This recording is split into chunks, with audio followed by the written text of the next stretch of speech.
남자들, 여자들, 이야기로 풀어주는 입양종합 백과사전 입양톡 사랑톡, 톡톡.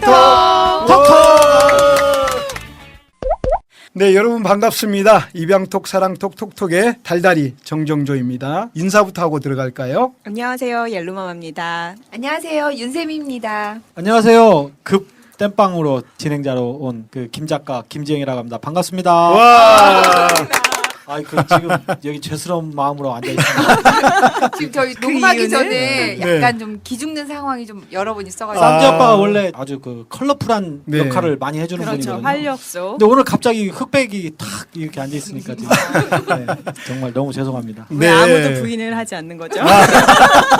네, 암묵적인 동의에 의해서 네, 오늘은 쌈디 아빠께서 뭐 여러 가지 일정이 바쁘셔서 오늘 특별히 또 이렇게 우리 김 작가님께서 같이 해주셨습니다. 감사합니다. 자, 그러면 오늘은 예비 입양 부모님이나 혹시 입양을 생각하고 계신 분들이 여러 가지 궁금증들이 계실 것 같아요. 그래서 오늘은 특별한 게스트를 모셨는데요. 엘로마마께서 소개를 좀 해주실까요? 네, 오늘의 게스트 소개는 짧고 굵게 할 테니까 이해해 주시기 바랍니다. 네. 본론으로 들어갈게요. 나이 45세, 오. 액면 35세. 오. 되게 예쁨. 현 홀트 아동복지의 국내 입양팀장, 높은 사람임. 지금으로부터 무려 23년 전인 1993년에 입사. 입사 그해 결혼도 함. 결혼한 그해 임신도 함. 그러니까 대학 졸업한 그해에 입사와 결혼과 임신을 한꺼번에 다 해결해버리신 대단하신. 야. 의료사회 사업가로 일하시는 남편과의 사이에 일남 이녀를 두심. 군대 간 아들과 초딩 막내딸의 나이 차이가 무려 14년. 오. 부부 금술 엄청나심. 어. 경력 입사 후 미혼 부모 상담, 아동 양육과 국내 입양과를 거쳐 미혼 모자 복지시설 원장을 6년 동안 역임하심.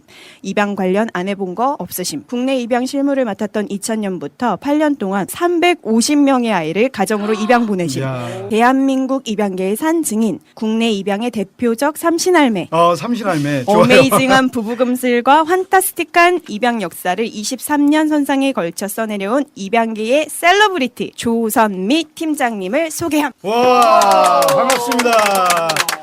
네, 조선미 팀장 인사 좀 하시죠. 네, 안녕하세요. 조선미라고 합니다. 반갑습니다. 네, 반갑습니다. 반갑습니다. 네, 저희가 이제 특별히 입양 절차나 그런 관련된 자료들에 대해서 궁금해하신 분들을 위해서 바쁘신 중에 여기까지 오셨어요. 우리 조선미 팀장님이 아까 보니까 23년간 근무를 하셨다고요? 네. 굉장히 인상적인 것이 지금은 국내 입양 팀장님으로 하고 계신데 그 전에 사역이 미혼 모자 복지시설 원장도 하셨고 미혼 부모 상담도 되게 오래 하시고 그래서 그러니까 입양 이전의 상황과 그다음에 입양을 연결하는 그 절차를 경험이 많으셔서 정말 잘 알고 계실 것 같아요. 그리고 저희 입양 부모를 돕는 과정도 하고 계셔서 입양에 대해서 이분만큼 전과 후를 꿰고 계신 분이 몇 분이나 되실까 하는 생각이 들면서 기대가 됩니다. 네. 그래요. 네. 네. 너무 과찬이시고요. 제가 지금 너무 제가 이 자리에 초대돼서 같이 할 수 있다는 게 영광입니다. 그래요. 네, 감사합니다. 보니까 정말 경력이 정말 화려하신데요.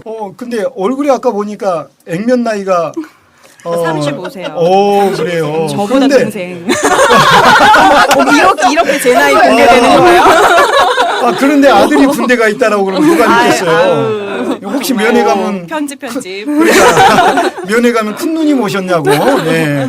진짜 약간 정말 저는 네. 저보다 많이 어리신 줄 알았는데 네. 많이 안 보인다고 자꾸 그만하세요. 그래요.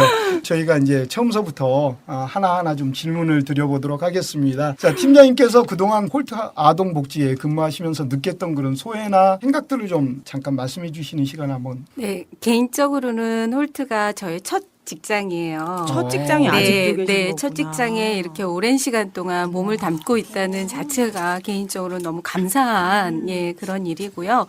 사실 학부 때 사회복지를 공부하면서 특별하게 이제 아동에 대한 관심들을 많이 가지고 있었었고 또 이제 홀트에 입사를 한 게 이제 아동복지이기 때문에 뭔가 굉장히 좀 소망을 품을 수 있는 그런 기간이었던 것 같아요. 그래서 처음에 이제 입사를 해서 미혼부모, 친부모 상담을 한 만 3년 정도 했었고요.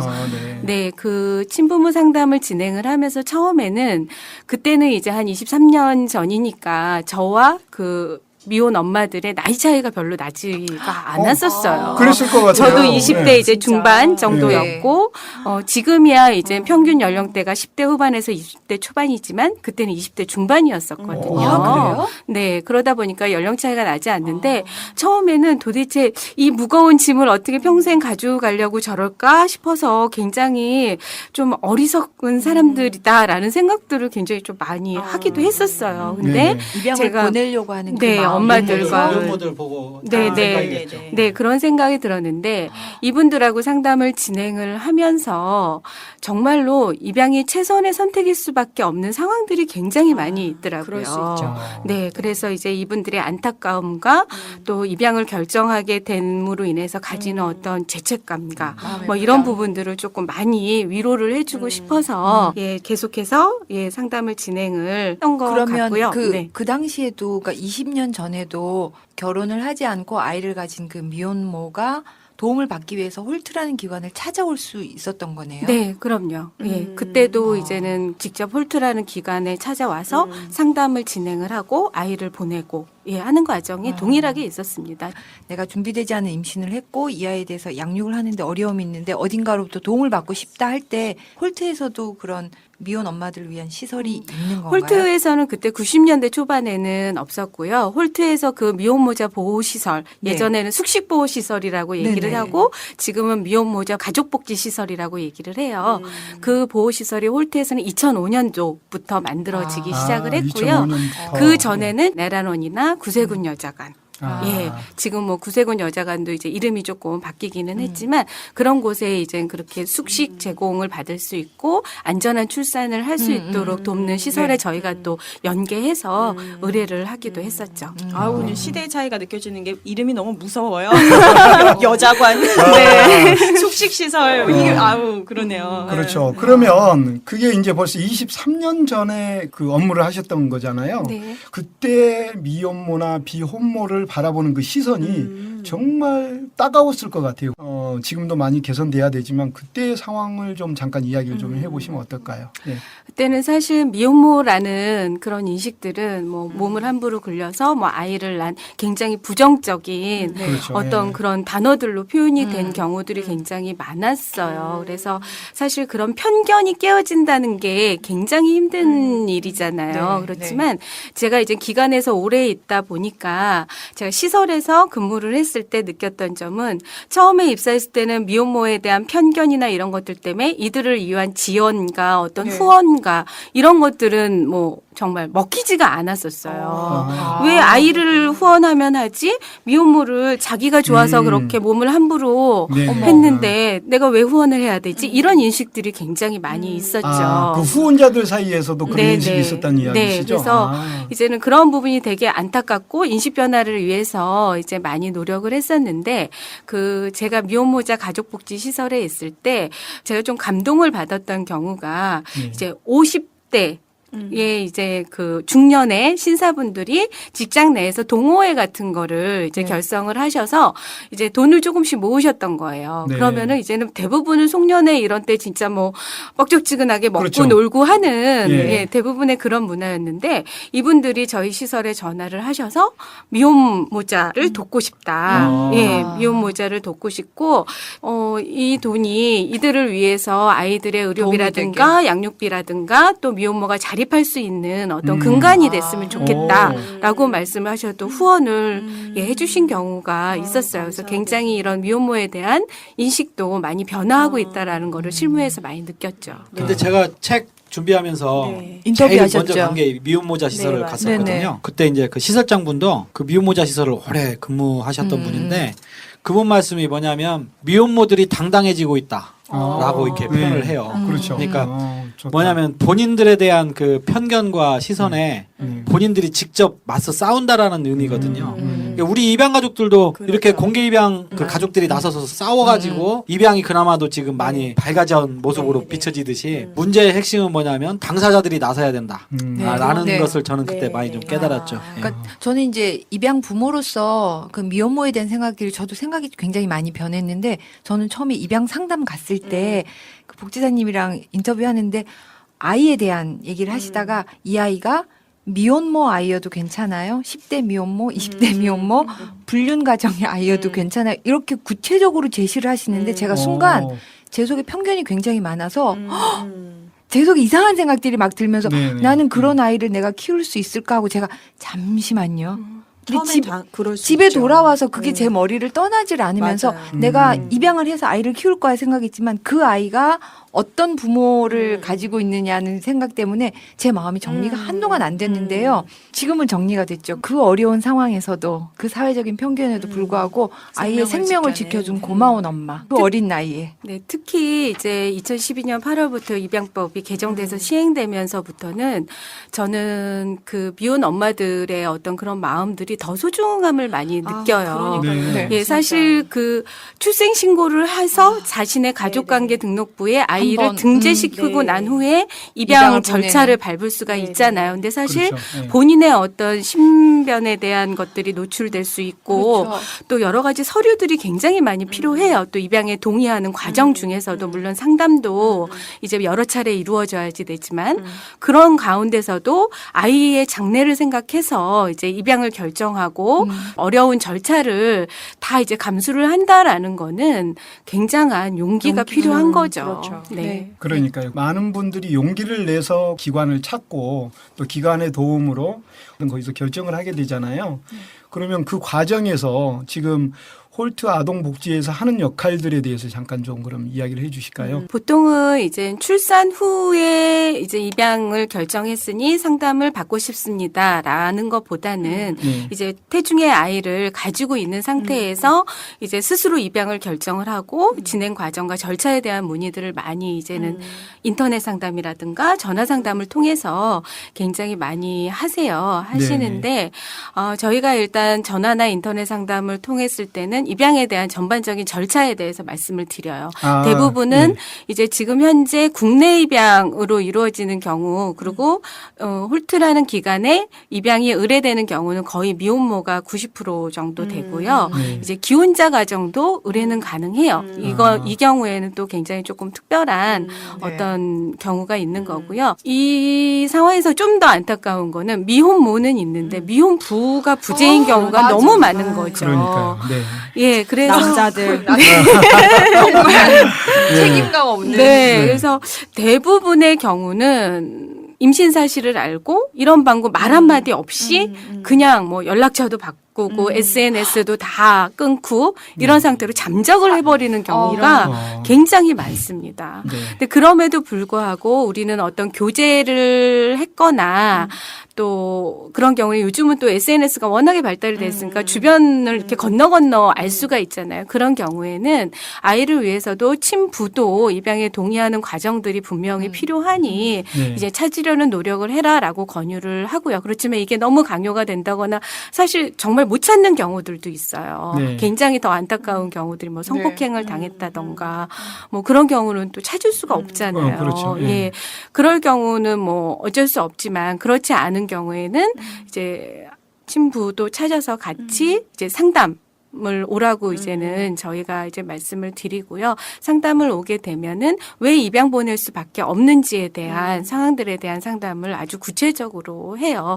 이제 뭐 외관적으로 드러나는 나이도 어리고 뭐 학교도 더 다녀야지 되고 도와줄 수 있는 주변에 가족들이 없고 대부분의 이제 미혼 부모의 가정들은 원가족 자체가 깨어져 있는 경우들이 굉장히 많습니다. 맞아요. 네. 그래서 안- 네, 그러다 보니까 이제 가족의 도움도 못 받고 혼자서 이 굉장히 큰 일을 감당을 해야지 되는 그런 어려움이 있어요. 그러다 보니까 이 친구들의 마음이 굉장히 이제 약해져 있죠. 자존감도 낮고 또 우울감도 있고 해서 약해져 있는 상황 속에서 이제 저희가 상담을 진행을 하면은 대부분 이제 솔직하게 어떤 상황이었고 아이를 입양을 보낼 수밖에 없었고 입양에 지금 현재 본인으로서는 최선의 선택이다라는 얘기들을 하죠. 그럼에도 불구하고 우리는 양육을 할 당시에 정부에서 나라에서 어떤 지원을 해줄 수 있고 기관에서는 또 어떤 지원을 해줄 수 있고 마음을 어떻게 먹느냐에 따라서 방법은 여러 가지가 있다라는 것까지 다 설명을 그러니까 싱글 합니다. 맘으로서 아이를 키우는 네, 방법. 네, 저희 이제 홀트에서는 또 한부모 가족 지원 센터라는 곳도 있어요. 한부모 예. 가족 지원센터. 네, 한부모 가정을 지원을 하는 네. 네, 곳이고요. 한 센터로 이제 팀으로 구성이 되어져 또 있거든요. 그래서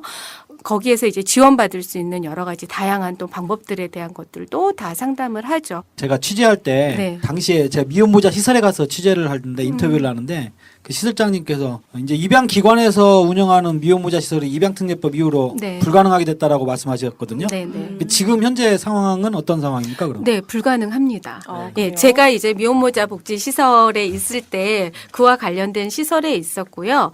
그게 이제 2011년도에 이제 법이 발의가 돼서 이제는 통과가 돼서 4년 반의 유예 기간이 있었어요. 예, 그래서 2015년도 7월 이후부터 운영을 못하도록 못하게. 했어요. 그럼 지금은 없는 거네요. 예, 지금은 그래서 미혼모자 가족복지시설 중에서도 기본생활지원형과 공동생활지원형이라는 게 있어요. 그 기본생활지원형은 아까 말씀하신 미혼모의 안전한 출산을 목적으로 하는 시설이고요. 공동생활지원형은 한부모 가족을 지원하는 시설이에요. 아, 그러면은 과거에 그 미혼모자 보호시설이 어쨌든 다른 방식으로 계속 운영이 그렇죠. 되는 거네요. 예, 현재도 그 공동생활지원형으로 해서 운영을 그럼 하고 이제 있습니다. 중요한 것은 미혼모가 보호받을 수 있는 공간이 계속 있죠. 존재한다라는 네, 네, 그런 네. 얘기네요. 네, 공간도 존재를 할 뿐만 아니라 좀 아까 말씀드린 대로 이제 미혼모가 혼자 또 자립을 할 수 있도록 하기 위해서 이제 좀 다양한 프로그램을 하고 있고요. 그러면 그 혹시 그러한 대상자들이 출산하는 과정이나 시설에서 생활하는 과정에서 생각이 바뀌는 경우가 좀 있나요? 네, 있죠. 그래서 아, 이제 네. 그 숙려 기간이라는 네, 게 네, 또 네. 있잖아요. 숙려 기간. 네, 입양 숙려 기간이 그래서 중요한 거고요. 네. 뱃속에 아이를 데리고 있을 때와 상황이 달라지는 네. 경우들이 느낌이 많이 다르죠. 있어요. 다를 그리고 것 이제 같아요. 숙려 기간도 있고 또 여러 가지 입양을 보내기 위해서 서류를 준비하고 뭐 가족관계에 등재를 하고 하는 과정에서 아이랑 같이 지내게 되잖아요. 네. 그러면서 이제는 애착이 모성이 생기면. 굉장히 또 강하게 또 아이한테 이제는 느껴지죠. 그러다 보니까 양육으로 또 이제는 예 그 마음을 바꾸는 기간이 경우가 그러니까 숙려 기간이 지금 정해져 있는 게 어떻게 돼 있죠? 일주일로 정해져 있습니다. 일주일이에요? 네, 법적으로는 일주일로 정해져 있는데요. 네. 입양 기관에서 보호를 하는 시점은 일주일 만에 보호를 하는 거는 쉽지는 않아요. 그렇죠. 예. 네, 아까 말씀드린 대로 가족관계에 등재를 해야지 되기 때문에 네. 그렇게 해서 모든 서류들이 아이가 다 이제는 나와야 되기까지는 또 시간이 걸리잖아요. 네. 출생 거기서도 신고를 뭔가의 오류가 있는 거네요. 네. 그렇죠. 그러니까- 숙려 기간은 일주일인데 일주일 안에 기관이 아이를 받을 수 있는 환경은 안 되는 상황? 뭐 태어나자마자 뭐 위임장을 받아서 뭐 가족이 출생 신고를 뭐 그날 당일에 했다. 그런 경우에는 뭐 가능할 수도 있겠죠. 그렇죠. 근데 그런 경우는 대부분 없기 때문에 힘들죠. 예, 뭐 숙려 기간만 딱 지나고 아이를 뭐 받을 수 있는 경우는 지금 현재로서는 그렇게 없는 많지는 거죠. 않습니다. 그럼 보편적으로 이렇게 머물면서 아이와 같이 지내는 기간이 얼마 정도나 됩니까? 네. 평균적으로 아이가 의뢰되는 경우는 빠르면은 저희는 생후 2주에서 3주. 아, 2주에서 3주. 예, 근데 네. 이제 조금 마음이 이제 동해서 아이를 좀 양육해보고 아이랑 함께 지내보고 싶은 마음이 있는 경우에는 한 100일을 전후해서 예, 의뢰가 된 경우가 많아요. 그러니까 저는 입양 부모로서 약간 그 지금 미혼모에 대한 이야기 들으면서 조금 해결된 게 뭐였냐면 어떤 입양을 잘 이해 못 하시는 분들이 뭐라고 하냐면 입양 부모가 입양을 하고 싶어서 미혼 엄마한테서 강제적으로 아이를 이렇게 뺏어오려고 하는 욕심 네. 많은 그런 사람들이다. 상황은 어디서 나오는 근데 이제 그게 아니라 홀트나 이런 다른 기관에서 미혼 엄마를 충분히 지원을 하고 돕는데 네. 입양을 보낼 수밖에 없는 어려운 상황이 있고 최선의 선택으로 입양이 선택됐고 입양 부모랑 연결되는 게 입양인데 어떤 그렇죠. 분들은 너무 쉽게 그러니까 그리고 이렇게. 우리가 가지고 있는 흔한 편견 있잖아요. 입양 부모들도 그런 말 많이 쓰는데 버려진 아이, 네. 네. 뭐 이런 맞아. 버려지다 네. 이런 표현 많이 쓰잖아요. 근데 아이에 그렇죠. 대해서 그 저가 이렇게 만나본 입양 미혼모들 중에 정말 아이를 버린 사람을 한 사람도 맞아요. 없었어요. 뭐냐면 누가 나이가 17이든 뭐 21살이든 정말 가슴 아프게 아이를 포기하는 거지. 가슴 그렇죠. 아프지만. 내가 키울 수 네, 없다고 버리는 건 아니거든요. 그런 것 같아요. 그러니까 입양하기 전에는 그런 나쁜 이야기들은 되게 쉽게 들려요. 쉽게 네. 들리고 그 어.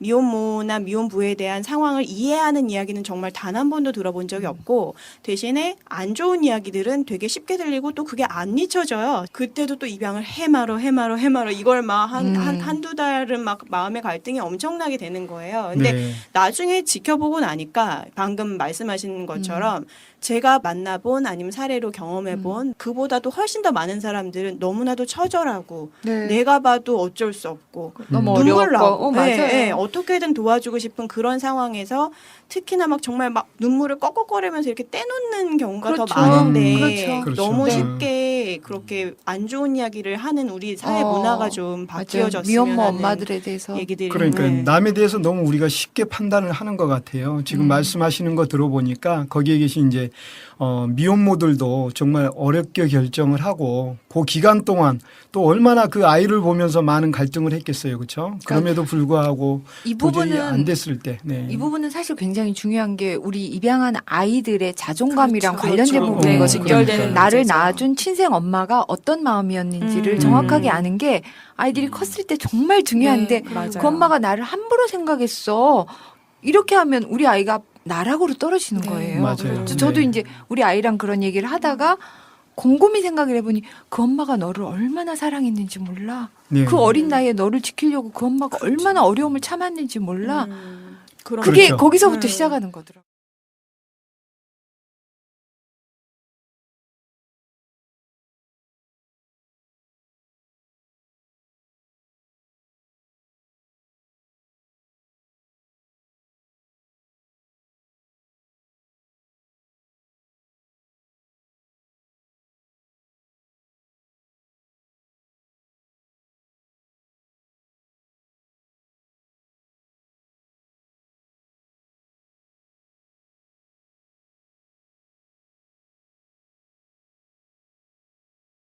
미혼모들이 낳은 아이들이 의료적으로나 뭐 술, 담배 이런 거 노출 많이 되고 그래서 굉장히 건강상의 문제가 있을 것이다라는 것이다. 그런 그 생각들을 약간의, 많이 편견들을 가지고 있거든요.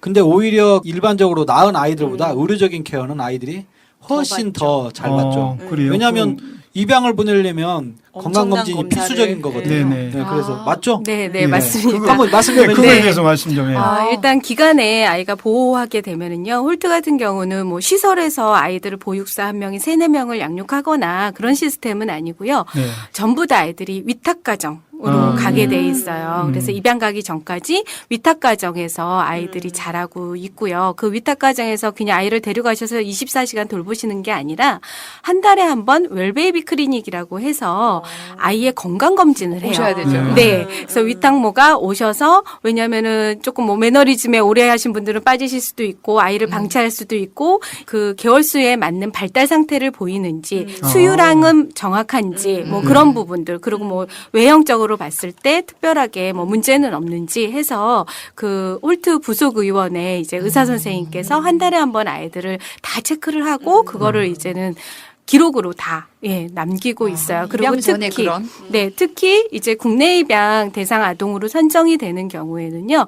저희는 뇌 초음파 검사를 해요. 네. 그러니까 뇌 초음파라는 건 뭐 내성마비를 알아내고 이런 검사는 아니고요. 어떤 뇌의 구조적인 문제가 그러니까 외형상의 어떤 기형의 형태를 가지고 있는지를 알 수 있는 검사거든요. 그래서 이제 그런 검사까지 다 해서 이제 양부모님들한테 이런 아이가 있습니다라고 말씀을 드릴 때는 그런 건강 검진과 검사 그런 상황들을 다 말씀을 드리고 친생 부모에 대한 이제 상황들 배경이라든가 입양을 의뢰하게 된 이유라든가 그런 부분들까지도 다 말씀드리고 그런 부분이 다 이해가 되시고 받아들이신다고 하시면 아이와의 만남을 주선을 하게 되는 거죠. 제가 그 저희 딸아이가 10개월 됐을 때 입양을 했는데 12개월 영유아 검진을 이제 저는 엄마로서 처음 아이를 데리고 영유아 검진이라는 게 뭔지도 모르는데 데리고 가서 했어요. 했는데 저희 동네 병원에서 이 아이 딤플 소견이 있어요. 그러는 네. 거예요. 그래서 저는 딤플이 뭔지 몰랐어요. 첫 엄마니까 어떻게 알아요? 그래서 찾아보니까 항문에서 이제 척추로 올라가는 부분이 뭔가 이렇게 쏙 들어가는데 거기에 연결 부분이 잘못돼서 잘못하면 보행장애나 배변장애 이런 게 온다는 거예요. 저는 인터넷만 보고 너무 무서운 거예요. 네, 그렇군요. 세상에 보행장애, 배변장애. 근데 그때 제가 딱 드는 생각이 너무 감사하게도 우리 레아는 해낼 거야. 우리 네. 레아는 해낼 거야. 이 얘기가 이런 마음이 들어서 네. 그냥 궁금해서 홀트에 전화를 했어요. 선생님 저희 영양 검진을 했더니 아이가 딤플 소견이 있다고 그래서 병원에 가야 되는데 다른 병원 가면 되는 거죠? 그렇게 했더니 제가 그때 위탁 가정의 입장이어서 여쭤볼 수밖에 없었어요. 저는 당연히 부모의 입장이라고 생각하고 우리 아이 아플 수 있고 너무 당연한데 홀트에서 너무 당황을 하시는 거예요. 네, 그래서 네. 저는 왜 당황하는지 이해를 못했어요. 왜 당황을 저는 하시지? 알겠다. 아, 네네. 왜 당황을 하시지? 슬레인이라고 내 아이 아픈데 왜 당황을 하시지? 그랬는데 이제 거기서는 여태까지 엄청난 네. 메디컬 체크업을 해왔고 그 기록을 다 가지고 있어서 아무것도 없다는 걸 확인하고 보냈는데 저한테 와서 갑자기 있다 그러니까 뭔가를 숨기는 거라고도 될 수도 있고 오해받는다고 아니면은 뭔가 생각. 메디컬 부분에서 뭔가 오차가 있었다는 뭘로 여겨지실 수도 있고 그래서 너무 당황을 하시면서 저보다도 더 발벗고 나서셔가지고 여태까지 히스토리상 어떤 검진을 했었고 그때는 왜 그런 소견이 안 보였었고 뭐 등등의 많은 것들을 다 알아서 체크를 해주시는 거 저는 그래서 너무 감사했어요. 왜 엄마보다도 더 발벗고 나서서 저렇게 해주시나 근데 알고 봤더니 저희 동네 병원이 오진이고 홀트가 맞았던 거예요. 너무한다. 네, 그래서 왜 이래? 레아는 너무 역사가 그래서 이게 아우, 이렇게 해서 깜짝 서울대학병원에 놀랐어. 가서 봤더니 그 정말 전문의가 보기에는 에휴 이 정도면 누가 보기엔 딤플이고 누가 보기엔 아니에요. 그래서 아마 초반에 검사하셨던 그 의사 선생님께서 더 잘 이 정도면 그냥 성장하면서 다치니까 그냥 넘어가시는 거라고 해서 홀때도 그래서 그 홀때 병원을 다시 갔는데 그 선생님이 이거 예전에 봤는데 네네. 그냥 아무것도 아니어서 넘어간 거라고. 어우, 그래서 안심이야. 그때 경험이 그래서 아이를 이렇게까지 책임져 주시는구나 네. 그런 경험을 제가 했었죠. 고맙네요. 그래, 아니 지금 보니까 홀트에서 정말 시스템이 잘 돼 있는 것 같아요. 그 아이들에 대해서 하나하나 보호도 하고 또 이렇게 체크도 하지만 그 아이에게 어떤 일이 있었을 때 어떤 그 매뉴얼에 의해서 딱딱 진행이 된다는 걸 저희가 느낄 수 이게 있는데 저 홀트만 표현 잘하셔야 네, 돼요. 홀트만 그런 게 이게 저 아니라 홀트만 그런 게 아니고요. 아니요 지금 기관도 다 잘해요. 네네. 그게 아니라 지금 저는 오늘 이제 다른 데서 오셨으니까. 입양했거든요. 네. 지금 저도 저희가 이제- 동방이거든요. 그렇군요. 대한민국 저는 대안입니다. 네네. 대한민국 만세입니다. 네. 자, 그러면, 여태껏 그러한 업무를 담당하시면서 혹시 기억에 남는 사례가 있으면 하나 좀 말씀을 해 주시면 좋을 것 같아요. 조금 안타깝지만 결론적으로는 좀 잘된 그래요. 그런 네. 사례를 좀 말씀드리고 싶은데요. 결혼까지 약속을 하고 이제 정말 청첩장만 찍어서 나오면 되는 상황이었는데 결혼이 깨지게 된 케이스였어요.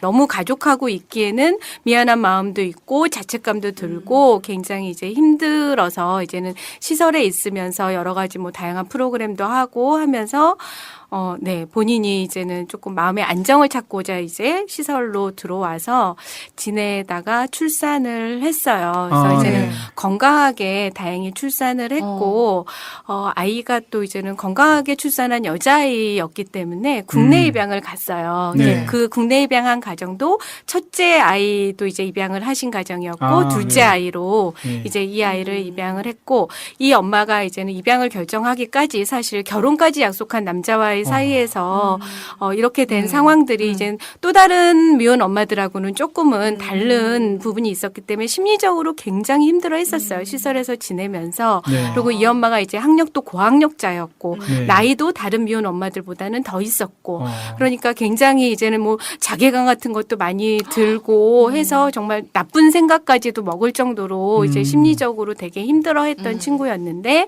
이제 시설에서 어떤 그 심리 상담이라든가 그런 것도 연계해서 잘 했었어요. 그래서 또 엄마가 또 그런 거 뭔가를 내가 해야지라고 생각을 하면은 이렇게 굉장히 이제는 계획을 세워서 착착착착 잘 해나가는 그런 네. 엄마더라고요. 다행히. 그리고 네. 굉장히 절망보다는 상담을 통해서 조금 희망을 좀 가질 수 있는 그러한 거리들을 찾을 수 있는 힘성을 가진 엄마여가지고 이제 잘 출산해서 아이도 잘 이제 입양을 갔죠. 네. 그러고 나서도 이제는 본인이 이 시설에서 나가서 어떤 거를 할 수 있을지 너무 자신이 없다라는 거예요. 그래요? 세상이 두려운 거죠. 여러 가지로. 또 관계하는 사람들이 본인의 상황을 알고 있는 사람들이 많기 때문에 그렇죠. 예. 그들과 맞서서 이제 아무렇지도 않게 이제 살아나가는 게 너무 힘이 들다라고 해서 이제 제가 제안을 한 게 어떤 심리 상담이나 그런 것도 중요하지만 어떤 거를 하고 싶냐라고 네. 물어봤어요. 그때는 이제 시설에서 여러 가지 직업 훈련이나 이런 것들이 굉장히 많이 있었거든요. 그래서 이제 이 엄마는 피부 관리사 해보겠다. 예, 해보겠다라고 생각을 가지고 있어서 이제 연결을 했어요. 그 피부 관리 샵 학원을 운영하시는 분도 전적으로 우리 시설에 있는 아이를 무상으로 그 네. 자격증을 딸 때까지 무상으로 도와주시겠다. 도와주시겠다. 당신들이 이제 두 부부가 운영을 하셨는데 너무 어렵게 그 터전을 마련을 하신 거예요. 네. 그러다 보니까 일정 부분은 그런 힘든 친구들한테 하겠다라고 저희한테 아, 메일을 아름다운 보내주셨어요. 마음. 그래서 네. 그렇게 연결이 돼서 이 엄마가 너무 열심히 그리고 본인의 적성하고도 맞았던 거죠. 그래서 너무 열심히 일을 해서 자격증도 따고 또 대학도 졸업했으니까 또 강사 자격증까지 같이 나오더라고요. 그래서 또 말도 굉장히 잘했어요. 그러다 보니까 이제 강사도 하고 하면서 정말 이제는 외국인만을 상대하는 피부 관리 샵의 실장이 돼서 네, 정말로 굉장히 이제는 스스로 당당하게 정말 섰고요. 자립을 해서 섰지만 마음 한구석에는 이 아이에 대한 그런 감정이 남아있죠. 남아있죠. 그래서 이제 저와의 끈을 놓지 않고 아이가 잘 지냈는지 1년에 한두 번 정도 안부를 아직도 물어오고 있고요. 여기에서 시사하는 바가 뭐냐면 원래 그 우리 입양 가족들도 마찬가지지만 정말 중요한 건 원가정 보호죠. 네. 네. 입양 일본이. 전에 그러니까 만약에 이런 경우 우리 사회 시스템이 좀 더 좋고 복지가 좀 더 체계화가 잘 돼 있으면 원가정이 보호받죠. 한 1, 2년 혹은 2년, 3년만 잘 직업적으로 혼자 일어설 수 있도록 사회적으로 그때만 케어만 도와줘도. 해주면 그러니까. 굳이 입양을 안 보냈어도 네. 그죠? 엄마 밑에서 잘 클 수 있었던 아이죠. 네. 그러니까 이런 경우에는 정말 안타깝잖아요. 그죠? 네. 그 그래서 엄마가 평생 네. 그걸 안고 갈 거 네. 아니에요. 입양 딸을 보내. 이건데 또 입양을 싫어하거나 반대하는 사람들은 너네들이 그런 엄마한테 아이를 뺏어왔다. 이런 오해도 할 수 있거든요. 네. 그죠? 근데 이제 본인으로서는 뭐 입양을 보낸 거에 대한 후회나 그런 거는 없다라고 누누이 얘기를 했고요. 네. 좋은 부모님한테서 잘 아이가 자라고 있다는 것만으로도 감사하다라고 감사하다. 얘기를 했고 또 이 엄마가 사회복지를 공부를 하고 싶어 한다. 그래서 어떻게 하면 돼요? 그리고 이제 저한테 또 문의를 해와서 제가 이제 공부할 수 있는 여러 가지 방법에 대한 또 조언도 해주고 또 얼마 전에 결혼도 했습니다. 네. 그래요? 그래서 아주 좋은 가정을 저한테 이제 얘기를 하기를 정말로 더 잘 살 거예요. 네. 예, 아이를 생각하면서 더 잘 살겠노라며 예. 그래서 좋은 가정을 이룬 그런 케이스가 윤쌤이 있었어요. 눈물이 글썽. 아, 네. 아이고 어떻게 왜? 어제 저희 아들이 갑자기 엄마 나 낳아준 엄마가 지금 몇 살이에요? 네. 그 얘기를 하게 돼서 얘기를 하다 보니까 그 엄마가 결혼해서 잘 살고 있으면 좋겠다. 아, 지금 막 그쵸. 지금 딱 결혼할 나이인데 어제 그 생각을 했거든요. 네. 우리 아이 생모도 그랬으면 좋겠어요. 그러니까요. 지금 보면 우리 입양 가정 부모님들 생각이 늘 그렇습니다. 제가 만나서 이야기하는 분들 이야기를 다 들어보면 아이에게 그 엄마에 대한 이야기를 부정적으로 하는 부모님은 전혀 안 계세요. 일단 왜냐하면 아까 말씀하신 대로 우리 아이를 그 보호해준 그 엄마에 대해서 먼저 잘 이야기를 해주는 게 우리 아이의 자존감과 연관이 있기 때문에 항상 감사하고 그 다음에 너가 정말 감사하는 마음을 가져야 된다는 말씀들을 많이 하시는 걸 제가 봤는데 그분들의 상황에 대해서 좀 이해를 해줄 수 있었으면 좋겠다라는 네. 생각을 들고요. 입양 전에 저도 많이 고민을 하면서 제 생각을 했어요. 남들은 10개월 동안 뱃속에 품고 있으면서 사실은 많이 준비하잖아요. 좋은 그렇죠. 거 먹고 예. 좋은 음악 듣고 좋은 책 보고 많이 하는데 나는 아무것도 못하니까 이 기간 동안 내가 뭘 할 수 있을까를 고민하다가 이게 좀 종교적인 얘기여서 죄송하지만 새벽 기도를 시작했어요. 갑자기 나는 아무 고생 없이 덩그러니 이렇게 생명을 거저받는다는 그런 불편함, 그런 것 때문에 새벽 기도를 시작하면서 그때 이제 제가 아이를 위한 기도 제목을 이렇게 한 30가지 정도를 써놨는데 그거를 이제 매일 아침 기도를 할 때 거기에 한 반 정도가 생모에 관한 기도였어요. 그렇죠. 하게 되면. 네. 왜냐하면 생각을 하면 할수록 우리 아이의 생모가 너무 중요한 거예요. 그러니까 내가 못하는 태교를 그분이 건강한 생각으로 해주셨으면 좋겠고 그리고 지금도 중요하지만 부디 제발 주변에 좋은 분들이 많이 생기셔서 네. 그 뒤에 반드시 일어나시기를 이 입양 보낸 사실 때문에 너무 슬퍼서 아니면 너무 괴로워서 본인의 생활이 망가지지 않기를, 그리고 건전하게 서서 언젠가 우리 딸이 엄마 보고 싶다고 했을 때 조금 더 조금 더 맞아요. 건강한 얼굴로 건강한 마음으로 만나서 서로 만날 우리 수 딸이 있기를. 서로 만나서 얼굴을 봤을 때 우리 엄마 예쁘다. 맞아요. 예. 네, 좋은 맞아요. 사람이다. 네, 맞아요. 이렇게 좀 사회자님 이거 여겨졌으면. 자칫하다가 이게 눈물바다가 그러니까 오늘 지금 분위기가 벌써 예. 눈물이 겠어요. 어쨌든 저희가 이렇게 방송을 하면서 다시 한번 우리 아이들을 이 세상에 이렇게 태어나게 해주고 지켜준 생모들에게 다시 한번 감사하는 그 네, 마음을 전하는 감사합니다. 시간을 갖습니다. 그 어느 분 하나 입양 가정에서 그러지 않은 분들이 안 계실 것 같아요, 그렇죠? 그 생모에 대한 감사의 마음. 한 가지 좀 짚고 넘어가야 될 게, 네. 미혼모가 시설에 들어와가지고 입양을 할지 양육을 할지 시설에 들어와서 결정한 경우가 많잖아요. 네, 네. 근데 과거에는 입양 비율이 훨씬 많았다면 최근에는 또 양육 비율도 많아지고 있다고 네. 들었어요. 네, 그래서 좋은 그 얘기를 좀 듣고 싶어요. 예, 네. 그럼 그 얘기를 해보시죠. 사실 이제 입양 기관에서 시설을 운영을 하면 입양을 종용하기 때문에 안 된다. 그래서 운영하지 말라라고 법이 개정이 되는 바람에 이제 입양 기관에서 그런 안전한 출산을 도울 수 있는 시설은 운영을 하지 못하게 되었는데요. 근데 이 입양의 문화가 굉장히 2000년도를 기점으로 많이 바뀌었잖아요. 네. 그리고 이제 저출산 국가가 되면서부터 저는 이게 맞는 건지는 모르겠어요. 그 미혼모의 출산 아동에 대한 관심들이 또 높아진 거예요. 정부에서도. 사실 저는 그렇게 연결하는 게 별로 개인적으로는 바람직하지 않다라는 생각을 굉장히 많이 갖고는 있는데, 그러면서 이제는 그 미혼 한부모에 대한 정책들이 조금 나오기 시작했어요. 한부모 지원이라든가 양육수당이라든가 또 이제 뭐 직업 재활을 할 수 있는 여러 가지 다양한 이제 뭐 방법이라든가 뭐 양육비를 청구해서 뭐 이행받을 수 있는 뭐 관리원이 생긴다든지 이런 식으로 많이 지원들이 이제는 나오기 시작을 하면서 입양기관에서 운영하고 있는 시설들도 양육을 선택하는 엄마들이 많이 늘 수밖에 없는 그런 시점이었어요. 그래서 그러한 통계치가 점점 변화하고 있는 시점에 법이 이렇게 되는 바람에 이제 저희가 그 기본생활 지원형을 운영하지 못하게 된 부분에 대해서는 저는 굉장히 제가 또 그때의 시설에 있어서 이제 뭐 국회의원도 많이 쫓아다니고 진짜 정부도 많이 쫓아다니면서 어떤 기관의 입장에 대해서 조금 많이 토로를 했었는데도 그러한 부분이 아쉽게 잘 안 된 부분이 좀 안타까움으로 남고요.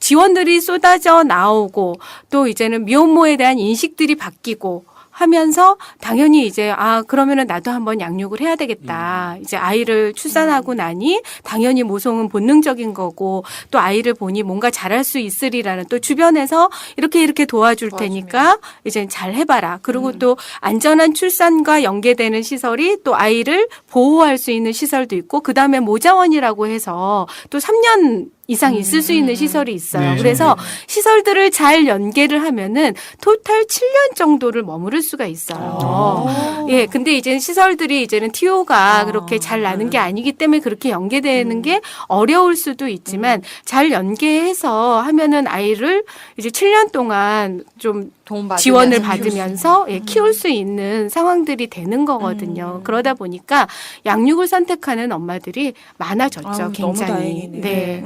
그래서 이제는 양육을 선택해서 이게 사실 끝까지 가야지 되는 거잖아요. 그게 제일 근데 중요하죠. 끝까지 못 가는 엄마들이 또 있다는 거죠. 키워보니 너무 내가 어렵네. 생각했던 상황들이 아니고 그렇죠. 또 이 친구들이 원가정이 깨어 있다 보니까 가족들의 도움도 없고 정말 홀홀 단신. 아무리 이제 정부의 지원과 시설의 지원이 있다 그래도 그거는 한계가 있는 거잖아요. 현실적인 지원들이 아니다 보니까. 부부가 키워도 힘들어요. 그렇죠. 그러니까. 네. 부부가 키워도 힘든 그래서 거고. 결국에는 아이가 조금 성장을 해서 다시 입양을 의뢰하거나 그런 경우들이 있죠. 그래서 굉장히 안타까워요. 그래서 이제 저희 기관 같은 경우는 홀트 같은 경우는 이 한부모들이 어쨌든 아이의 생애 주기별 지원들이 굉장히 필요하다라는 생각들을 많이 가지고 있고 또 미혼 엄마들이 자존감도 낮고 우울감도 높고 이러다 보니까 포기하고 싶은 생각을 하는 때가 굉장히 많아요. 그럼 누군가가 옆에서 지지해주고 용기를 줘야지 되는 것도 굉장히 필요하잖아요. 네. 이들의 어떤 정서적인 어떤 심리적인 거를 또 지원을 해줄 수 있는 부분이 필요하다 보니까 여러 가지로 이제는 그런 심리 센터도 연결해서 상담을 받을 수 있도록 해주는 것도 있고 또 이들이 아이들을 양육을 하기 위해서는 사실 요즘 분유값 기저귀값이 굉장히 비싸요. 물론 비싸죠. 아주 좋은 걸로 하지 않다고 하더라도 그거는 또 소비가 되는 거기 때문에 또 반드시 필요한 네, 거잖아요. 그래서 이제는 저희 홀트에서는 베이비 키트라는 사업을 하고 있습니다. 그거는 이제 기업으로부터 저희가 후원을 받아서 그 아동한테 필요한 물품들을 키트로 물품을 만드는 내주는 거예요. 아, 네, 네네. 그래서 들은 뭐 것 1년 같아요. 동안 지원을 한다든지 1년이요? 네, 하는 걸로 해서 매달 이제 뭐 분기에 한 번씩 분유와 기저귀와 뭐 아이 장난감과 뭐 이제 발달에 필요한 여러 가지 육아 용품들을 이렇게 장난감까지. 키트로 해서 보내주는 기업과 연계해서 하는 베이비 키트 지원을 하고 있고요. 또 한 가지 이 엄마들이 뭐 심리적으로 안정되고 아이를 키우고자 하는 욕구들이 많지만 경제적인 게 따르지 않으면은 굉장히 힘들잖아요. 그렇죠. 가장 중요하다라고 볼 네, 수가 있죠. 가장 중요. 네. 그리고 이 미혼 엄마들한테 물어보면 경제적인 상황이 된다라고 하면 키우겠다라고 응답을 하는 그렇죠. 경우도 굉장히 퍼센테이지가 높거든요. 그래서 저희 또 홀트에서는 캥거루 스토어라는 미혼모 자립 공간을 만들었어요. 네, 저 그 홈페이지에서 네, 봤어요. 네. 저희가 지금 수원에 1호점, 네네. 이제 서울에 2호점, 인천에 3호점, 지금 대구에 4호점을 이제 앞두고 있는데요. 이거는 뭐냐면 미혼 엄마들이 파트타임으로 일을 해요. 매니저 엄마가 한 명이 이제는 있고 한 2명 정도가 파트타임으로 이제 일을 하면서 돈을 버는 거예요. 그 캥거루 스토어에서 판매하는 수익금이 이 엄마들의 인건비로 나가는 거죠. 뭘 팔아요? 주로 이제는 뭐 아동용품도 있고요. 저희가 후원받은 물품을 이제 판매를 하는 거예요. 옷도 있고 네, 뭐 굉장히 장난감도 물건이 있고 좀 그렇더라고요. 다양해요. 미혼모 엄마들이 네, 미혼 한부모. 운영하는 네, 운영하는 직원으로 있는 거죠. 예, 그래서 이제 그 캥거루 스토어가 또 싱글맘이 당당하게 설 수 있는 그런 공간이 될 수 있도록 그리고 파트타임으로 하는 이유는 이게 이제 전문적인 직업이 될 수는 없기 때문에 뭔가 직업 훈련을 할 수 있는 시간이 또 필요하잖아요. 그래서 이제 파트타임으로 일을 하면서 어떤 자격증을 따기 위한 공부를 하라고 또 이제는 그런 시간들을 좀 더 그러면 많은 지금 사람에게 기회를 그 주는. 말씀하셨는데 캥거루 스토어라고 그러셨죠? 네네. 그게 지금 우리 일반인들이 가서 이용을 해줘야 되는 거잖아요. 그럼요. 예, 네. 그러니까 그 광고를 한번 잠깐 더 구체적으로 수원 어디쯤인지. 예. 수원에 예. 이제 간석동에 저희 인천 복지센터가 있고요. 홀트 네네. 인천 복지센터 1층에 네네. 캥거루 스토어가 있고요. 아. 수원에는 저희 그 경기 사무소가 있습니다. 네네. 홀트. 예, 거기에 또 1층에 1호점이 캥거루 스토어가 있고 서울에는 저희 합정동 본사에 네네. 1층에 캥거루 스토어가 있습니다. 그러면 그곳에서 취급하는 물품이 보통 우리 아이들 그 양육하는 데 쓰는 그런 물품들이 많이 있겠네요. 네, 주로 그런 물품들이 많이 있고요. 화장품도 있고요. 그래요? 예, 네. 그거는 뭐 아이들뿐만이 아니라 어른들도 사용할 수 있는 화장품, 의류, 뭐 신발, 뭐 이런 것들도 많이 있습니다. 네, 우리 많이 관심 가져주시고 또 활용을 많이 해주시면 감사하겠습니다. 오늘 이제 미혼모들에 대한 이야기를 많이 들었는데 입양 부모들하고 미혼 엄마들 같이 도울 수 있는 그런 기회도 있나요? 아직까지는 뭐 그거를 프로그램화해서 하는 네. 거는 없는데 제가 시설에 있을 때 우리 한사랑의 유소년 캠프를 할 때 저희 시설에 와서 견학도 하고 엄마들하고 같이 대화를 할 수 있는 시간을 가졌었어요. 그게 네. 이제는 입양 아동들한테 굉장히 크게 맞아요. 다가왔던 걸로 알고 있고 우리 엄마도 아이를 저런 위해서. 마음이었겠구나라고 이제는 또 직접적으로 들으면서 이제는 감동도 받고 이제 서로 울기도 하고 하는 그런 기회는 프로그램이 있어. 있었습니다. 네, 그게 우리 수아가 그 캠프에서 같이 갔었던 겁니다. 그래서 같이 갔다 오고 나서 아이들 생각이 정말 많이 바뀐 것 같아요. 그러니까 바라보는 시각이 나에 대해서 또 궁금한 것도 거기 가서 많이 이렇게 직접 이야기하면서 많이 듣고 왔었던 걸로 기억을 합니다. 저 주변에 입양에 관심 있어요라는 분들이 막 찾아와서 이제 물어보세요. 그러면 이제 입양이 뭐다? 나는 입양해서 아이를 키우는데 어떤 게 있다고 막 얘기를 해주고 나면 한참 듣다가 근데 입양을 하고 싶은데요. 어디로 가요?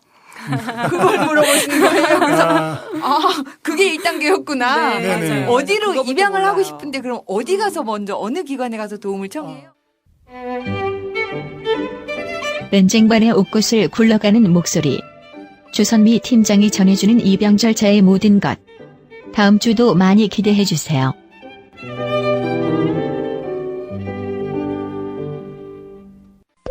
톡톡 최초 업로드가 2016년 5월 4일이다. 국내뿐만 아니라 국제적으로도 유례가 없는 전무후무한 입양 전문 팟캐스트의 출발이었다. 우리는 익히 톡톡이 명성을 날릴 줄 알고 있었지만 이렇게 빠른 시간에 이렇게 많은 사람들의 응원과 성원이 있을 줄을 미처 몰랐다. 게다가 미국, 캐나다에 이어 유럽에 사는 사람들까지 톡톡을 글로벌하게 다운로드하고 있다는 사실은 톡톡의 우뚝한 위상이 심상치 않음을 반증해주는 증거가 되고 있다. 이에 우리 톡톡 운영진은 그 응원과 성원과 후원에 보답하고자 작은 이벤트를 준비했다. 이름하여 100단위 이벤트가 그것이다. 팟빵 톡톡 게시판에 올라오는 댓글 중 100단위 댓글을 쓴 사람을 추적하여 일방적으로 선물을 안겨주고 톡톡 페이스북에 좋아요를 누른 사람들 중 100단위 좋아요의 주인공을 찾아내서 같은 선물을 주기로 결정했다. 선물은 책이다. 예비 입양 가족의 필독서, 입양 가족의 참고서, 비입양 가족의 교양서로 발돋움하고 있는 세상의 모든 소린이에게다. 일금 1만 5천 원짜리다. 대단히 능동적인 댓글 참여를 통해 이벤트 당첨의 행운을 노리시고 책을 받으시라. 그리고 기대하시라. 앞으로 계속 응원과 성원과 후원이 이어지고 커져나가면 더 많은 이벤트와 더 큰 선물을 아낌없이 준비할 예정이다. 참고하시라. 끝이다.